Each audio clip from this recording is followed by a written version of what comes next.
Good morning. This is Angel. Just wanted to touch base with you all, and I hope everyone's doing well. I know we had a storm. We're still on our shelter in place order.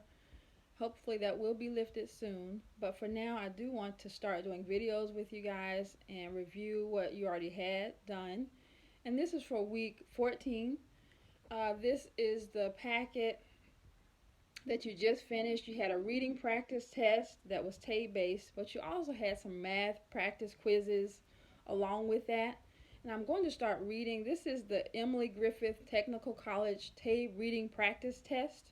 I just want to read the story and then go over the answers for that one, and then I'll do one more story. If you have questions, let me know if anything that tripped you up.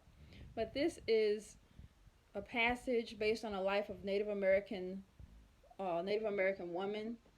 It seemed like she had a very sad existence for some time. But I'm going to start reading, and if you want to, just read along. Father Gonzalez has given me the name of Juana Maria. My real name is in a language that is now known only to me. Ever since I came to this place called Santa Barbara, my strength has been fading. Feeling weak, I must rest much of the time.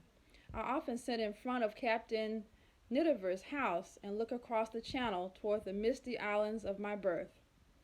On my wild island home, I was always strong and healthy. In that time, many of my people had already gone from the island. There were only 20 of us left when the big ship came during a terrible storm.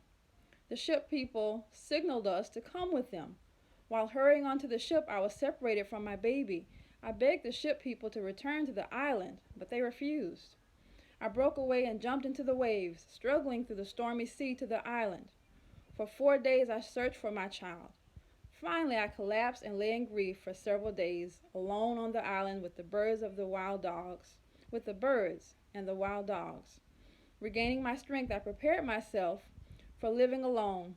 I built small, round, roofless huts using whale bones, branches, and grass. When storms swept the island, I moved into a big cave in the cliffs. I wove watertight baskets and made cups and bowls of polished green stone. From the shining green feathers of the cormorant, I made beautiful long dresses. Wild plants, fish, and seals were my food. Several times ships came and I was filled with fear and hope, but I could never bring myself to call out to the strangers. When Captain Nidiver's ship came, his men found me hiding in my little hut in the hills and took me with them to the mainland. I hope to see my people who left 18 years ago, but nobody knows where they have gone. My happiest moments are now spent watching the sunny ocean and caring for the children of Captain and Mrs. Nidiver.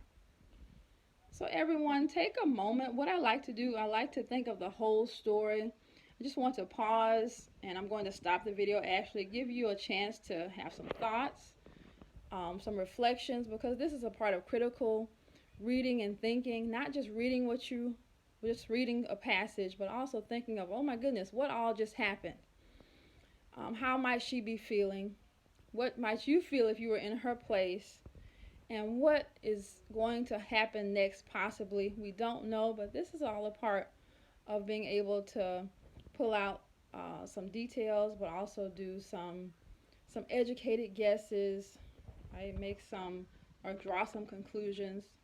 So let's take a break and I will be right back.